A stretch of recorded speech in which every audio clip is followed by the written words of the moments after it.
शहरातील जेवढेही अवैध होर्डिंग धारक आहेत त्यांनी त्यांचे अवैध होर्डिंग 24 तासाच्या आत काढले नाही तर त्यांच्यावर निष्कासनाची तसेच दंडात्मक कारवाई करण्याचे निर्देश आयुक्त तथा प्रशासक विपिन पालीवाल यांनी दिले आहेत।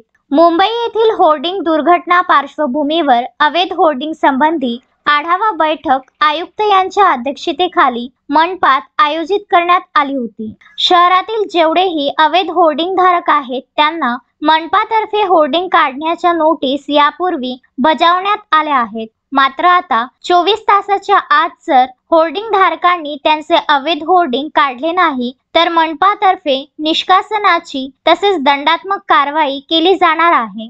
निष्कासनाची कारवाई करताना जो काही खर्च लागेल तो या होर्डिंग धारकांकडून वसूल केला जाणार आहे।